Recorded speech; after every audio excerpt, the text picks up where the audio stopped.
meeting because we recognise that's one of the really valuable things that comes out of these seminars. But on the other hand, listening to the speakers is also one of the valuable things about these seminars. It's going to be hard. We hope. We hope. I'm convinced, I'm sure. Okay, you don't need to listen to me, and I'm not why you're here. But I'll just say I'm Christina Schwab, and I'm from the University of Bedfordshire, and I'm one of the people who's been involved in organising these events, although not so much this particular one.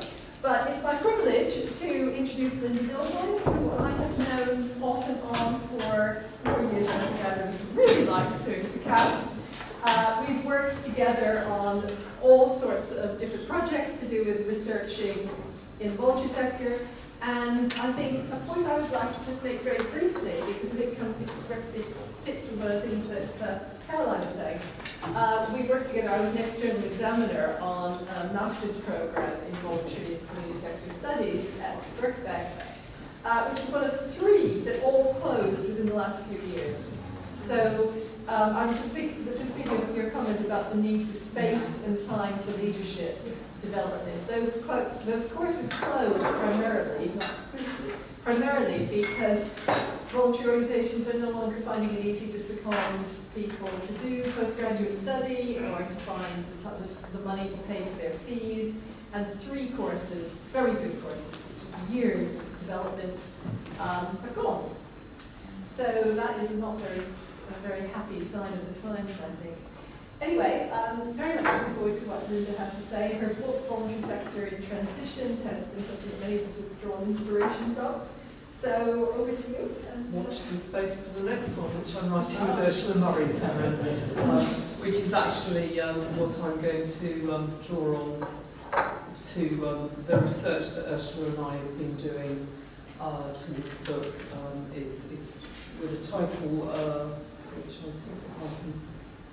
Yes, that's give or take the title, maybe out in September if we're lucky. So I'm going to draw on the research from the book. But nice of you to mention our postgrad students, because actually they've contributed to the book, they've contributed chapters, and so I'm going to draw in some examples that they've contributed. And we were really happy to be able to give some of the best students from the last couple of years release.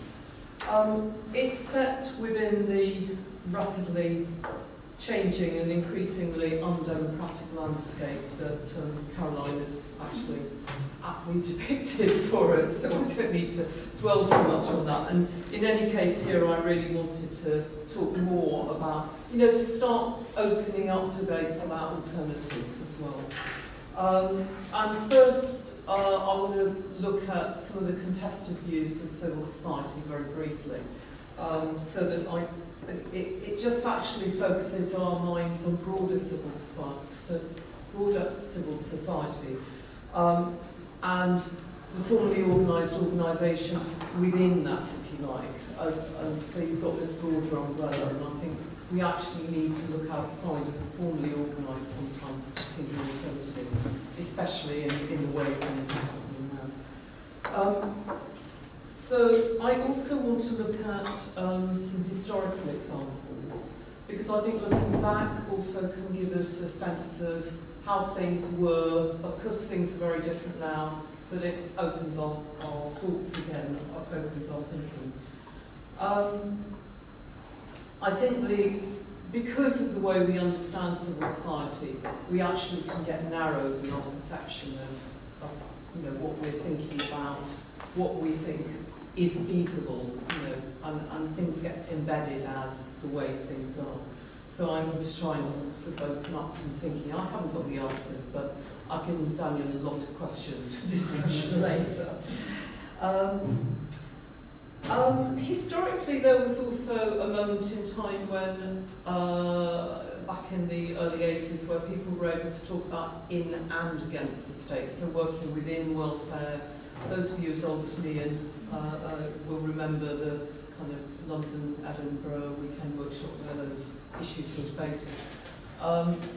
So within, but also being able to criticise and dissent. I suppose as spaces for dissent narrow, the question now may be, do you need to make choices? Does the kind of challenge need to come from without initially?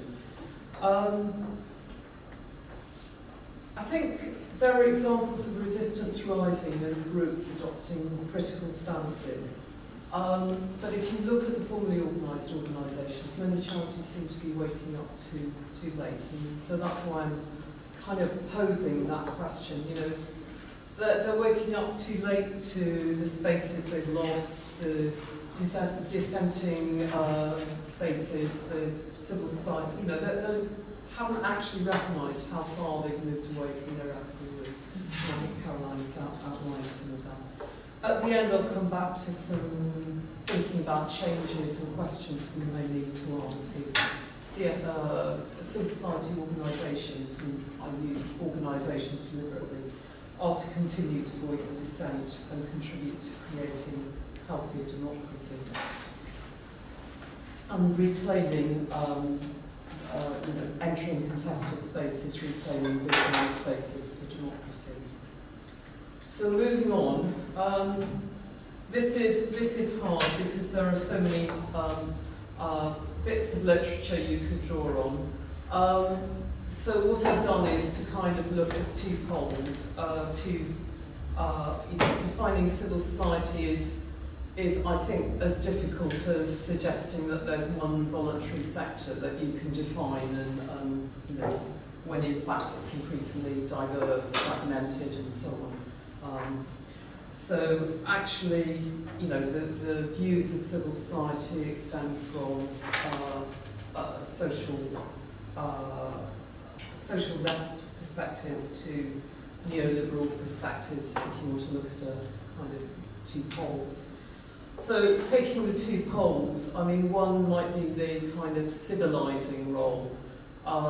Organisations that fit into a dominant consensus approach have been corralled or harnessed, as New Labour did, into taking on roles aiding markets in the state, regeneration projects, social cohesion, ensuring social inclusion.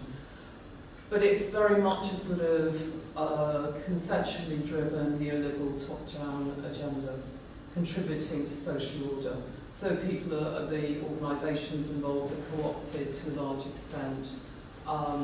They may be co-producing, and obviously that co-production could be a bottom-up, grassroots up sort of development, but very often under the kind of policies from New Labour through the coalition, those roles have been seen as co-production roles being seen as kind of harnessed within the state's agendas. I haven't said very much about how that works under the Conservatives, because in many ways, many small organisations have been harnessed in voluntary action to actually pick up the bits of what's been left behind by dismantling of local state structures, public welfare and so on. But I think there's a sort of divide there, and I'll go on and talk about that. So on the opposite end, you've got a much more critical approach, conflictual, oppositional, which exposes embedded power in society, in institutions, mainstream institutions, seeking social justice, self-organising activists. And there may well be conflicts both within the organisations from having to resolve different visions, different political stances within organisations, and also externally, since those organisations or groups or movements are seeking changes. So those are the kind of two poles. I said I'd come back to the sort of nuances of ideas that you might find in between. As I think Caroline said, many voluntary organisations, particularly organised voluntary organisations, were involved in campaigning and advocacy work, and much of that's been lost. And a lot of community groups, their efforts have been channeled into picking up welfare needs as there are growing demands, growing poverty. So that there's a kind of almost a shift where community-based organisations have become the first aiders. And as the climate for expressing criticism and dissent has become suppressed, their roles in catering for welfare needs have grown, and so they've actually been moved out of those dissenting roles and into more actually moving up into this part of, actually moving more into maintaining social order, since if people get first aid, they may not need to shout so loud or dissent to express their discontent with the way things are current governance. So it's a space for self-determined activities, this oppositional space. But the question I suppose I'm posing very much, and Nancy Fraser actually argues this, is she argues that social welfare and protection organisations and social change organisations or movements are necessarily separate. I'm not sure that has to be so, but I'm quite interested in looking at that, debate, that discussion. And that actually comes back to the sort of question of in and against the state, where historically there were good examples of activist organisations criticising state institutions and also delivering services with communities. Whereas now the encouragement is contractually, hierarchically, for service users, delivering services for service users. So there's a different relationship, a shift in relationships. It's no longer member organisations. These are trends, broad trends. Of course, there are many examples which are different, as shown as well. So I'm going to have a look at a. Sorry, I don't know what happened there. Okay.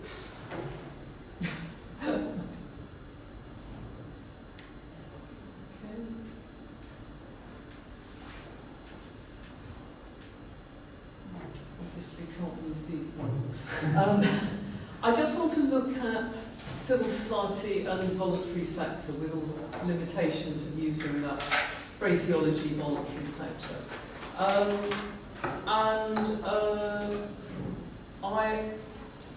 Jeremy Kendall actually sort of divided this, I'm not sure if I referenced him actually, I should have done, yes I did. He actually divided this into three parts, with hyperactive mainstreaming in marketised service provision as by far the most visible ideological drive in policy.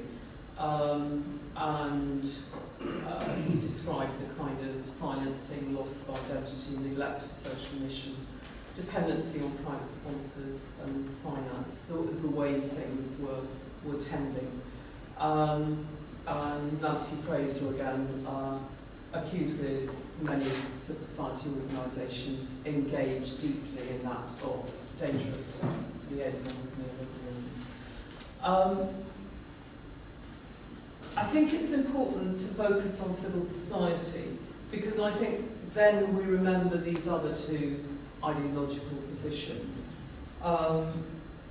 If we focus on voluntary organisations, so much research and policy has narrowly focused on the service delivery and again the sort of issues around the Lobby Act and so on, receipt of government money for services, you can't lobby against us, and so all the kind of focus, and it's very much true of voluntary sector research field as well in the UK and the US particularly, that there's been this narrow focus on service delivering organisations, their relationships with the state, the way they've changed, the behaviours and arrangements they've adopted and so on.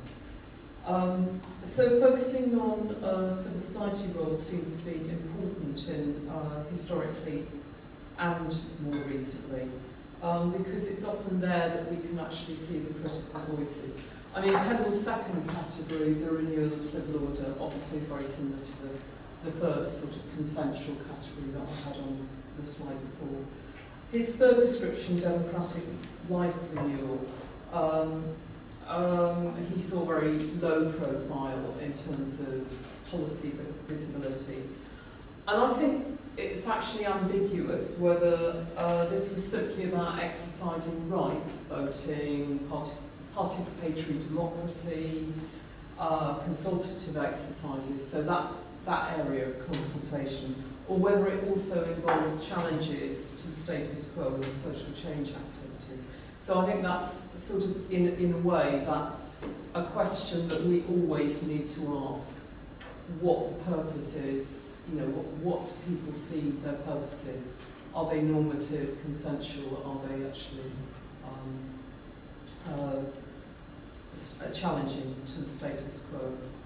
And I suppose that leads to a question, really, about formally organised voluntary organisations that are deeply involved in the contract culture, whether they can retain an independence of voice, which is crucial to any active self-organising civil society role, or whether they're totally embedded now in this ostensibly apolitical, neutral, as if you could be neutral in the current environment.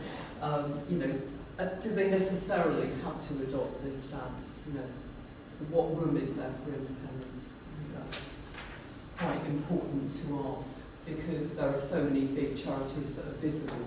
We actually need to know where they're standing in relation to change or mission or ethical vision for welfare. Okay, I'm going to move on to some examples because I'm aware time is passing. These come from one of our ex-postgrad students, a chapter she's contributed, Rachel Fox. Some of you, again, who lived through this period will be aware of the kind of new wave of activist community organisations and social movements emerging in the 1970s and 80s, partly triggered by global movements in anti-poverty, social justice, very much focus on combining political aspirations with new ways of working, new approaches to working, which were not top-down, but were actually working with service users, or perhaps not service users, but members of organisations. So alternatives to what was seen as bureaucratic, professional, top-down state public welfare services at the time. And they were very much projects focused on anti-discrimination, social justice, combating different forms of discrimination, and often supported, and this is quite crucial, by well-resourced public, local state institutions or agencies. And I think, you know, decisions were made amongst members, not just by workers or managers. You know, there was very sort of a move to very different sort of models of practice. And so these are some examples from this research, which interviewed workers who've been involved in organisations for quite a long time, and we're looking backwards as well as what it's like now, and these are obviously looking backwards. So I got involved in Women's Aid, those were my politics, and it was great if you could work in your own political arena. What Women's Aid was, a big, lively organisation, but it's the way we did it that mattered to us. Every person coming through the door was a member. So again, the focus on relationships. What I kind of missed out here, actually, is that Rachel framed this chapter very much in, based in the idea of collective well-being, that individual well-being is inextricably linked to the well-being and flourishing of others. So in a sense, the organisation's well-being and also the individual's well-being are inextricably linked with an ethical vision of working with other people to improve their lives.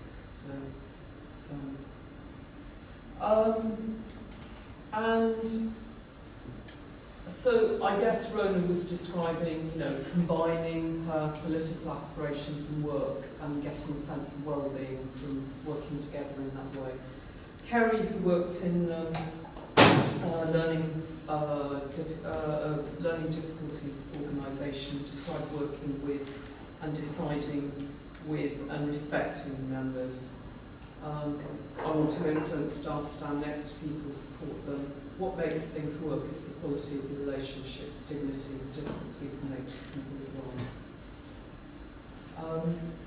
Stephen, who worked in health awareness, talked about both excitement but also the challenging nature of the work.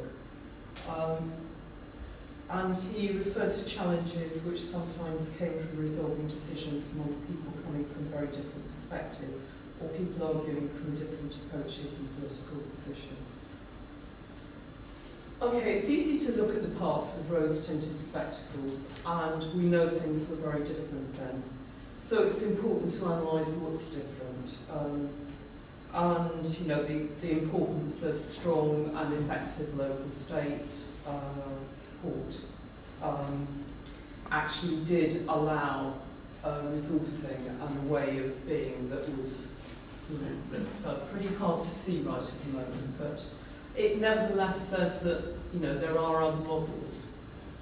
So just briefly turning to the present malaise, as I'm calling it, which is much more instrumental, transactional.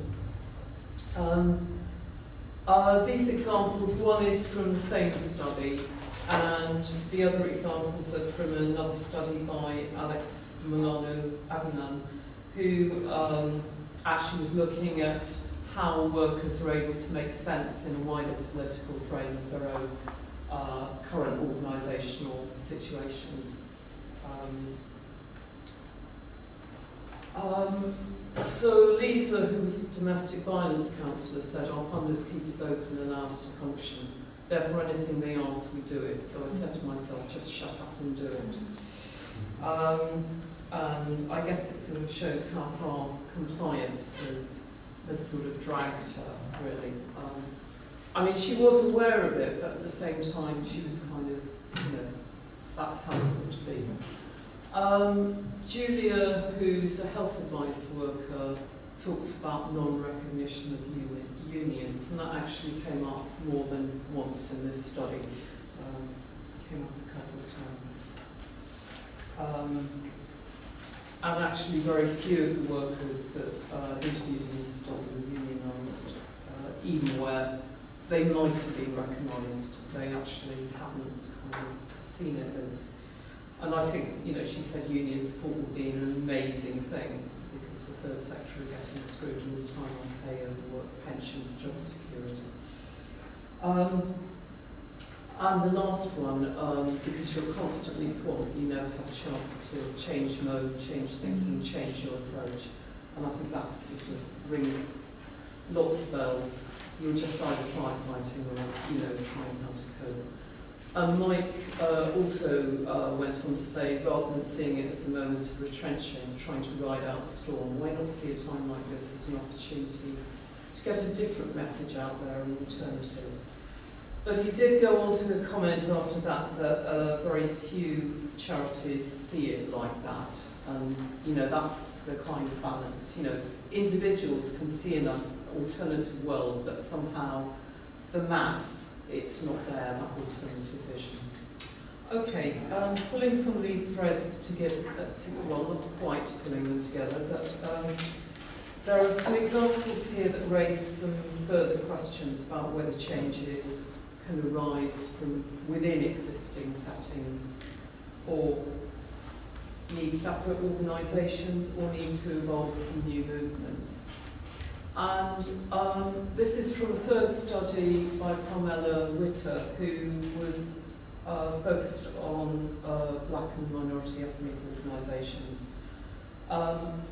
And these were mainly organisations in mental health support that had arisen from the 80s, new wave of movements combating discrimination, failures in mainstream services and so on. So Connor actually looks at the way they're struggling to survive at the moment and what dilemmas they're currently facing. And there were several quotes from Michelle, who worked for a black mental health organisation. Both Samantha and Michelle. Not selling your soul to survive, and the line I won't cross. So talking about not being willing to compromise, because they felt that it was really important to maintain some kind of service, specialist service, because of the appalling failures in mainstream mental health services. There's some quotes on that which included inhumane, unwelcoming, unhelpful, inappropriate. Harmona also looked at Southall Black Sisters, which in a way, sorry, that's not going to come up there, which is an organisation which has actually survived since 1979, and not many years ago won a landmark challenge in court against Ealing Council. And that actually is a good example of resistance rising and being sustained within an organisation that survived all those years. It's always adopted an alternative model. There was pressure on it to move into a sort of mainstream contract with, such as those that we've recently seen in the press taken on by housing associations, which have been offering significantly inferior services and certainly not culturally specific or culturally sensitive. If you've seen some of the reports on, I think it's the Housing Trust Fund, the one that I was hearing about. So there's an example of resistance rising from within an organisation that sustained alternative models over time. But they are quite rare examples where others have not survived or have succumbed to mainstream cultures. Right, currently, we've all seen, and we're going to talk about this more in the afternoon, a lot of resistance rising, new groups, new movements, coalitions and movements. Some of them local, like First Few, some of them broader, like the TTIP campaign, Refugees Are Welcome Here, which involves a coalition of, I put NGOs because it's both on the French side of the channel and the English. And really quite a wide range, including unions, Stand Up Against Racism, People's Assembly, Anti-Austerity, Stop the War, Momentum and Muslim Association of Great Britain on this side of the channel, and then you've got MSF, Médecins Sans Frontières, and others. Some, I think it's Chance and Change, or Change and Chance, a small NGO in Calais, and so on. So there's quite a connection, and I think that actually is quite an interesting model of how things have been connected, although not a successful convoy recently because they were stopped from going across to Calais. But what we're seeing very little of is examples of mainstream charities or the formally organised voluntary sector engaging in examples of resistance or alternatives. But there are many under the radar and wider civil society groups that are now re-emphasising questions of power and social justice and adopting a more oppositional stance around civil society. Okay, just to conclude, we've seen widespread erosion of welfare, removal of social protection. We've seen cultures of compliance and survivalism. Thank you, Ursula, that was your phrase. Displacing ethics.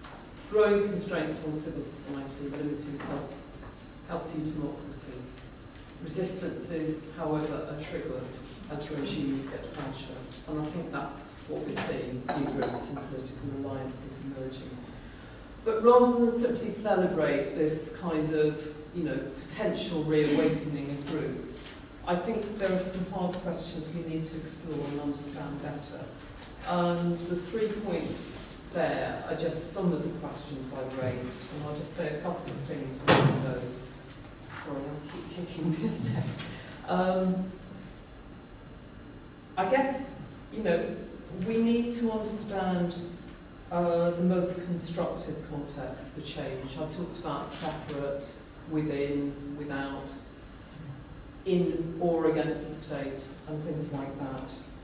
We need to learn lessons from the past, what made things work then in the past and now, not now, what's making things arise now, why are things emerging now. And we need to understand why and how, from the 1980s, models and alternatives, how was the social democratic agenda and spaces and rights previously enjoyed by civil society organisations so comprehensively eroded and lost? How did we lose a grip and give way to the extent of the neoliberal ideology, agenda, arrangements, marketisation, individualisation that we're now seeing? How can we reawaken that ethical care and engagement for welfare and collective well-being of wider society and social imagination? I think it needs to be in the imagination and the vision as well as actually in arrangements. How can we make the connections? I think we also need to think about some of the dilemmas. Although resistance is rising, there's a reawakening of people wanting change, wanting difference. Among the groups and movements evolving and seeking change, there's a worrying growth of recent populist, exclusive and racist movements. Rather than all-inclusive, grassroots up, isn't it lovely movements? So there's a tendency to argue the virtues of grassroots, bottom-up organising and membership organisations in achieving changes. But how can we promote and develop progressive change seeking social justice, welfare for all, but not those excluding some groups in society and damaging to wider democracy? So essentially, challenges for civil society organisations are equally challenges to democracy, and we have to recognise that whatever alternatives we construct encompass contradictions and struggles. It's relational, and those relationships and struggles may not be easy. Like Caroline, I'd argue a pressing need to actually challenge the dominant discourse, in particular around what civil society organisations and voluntary organisations are for. A new narrative that recognises vision and spaces that civil society can offer for criticism and opposition, which means better understanding the conditions for their organisation and making connections between the growing movements, some of which are intergenerational, cross-politics, cross-political boundaries, geographical boundaries. But we actually need to establish that alternative to a civilising, consensual view of civil society's role.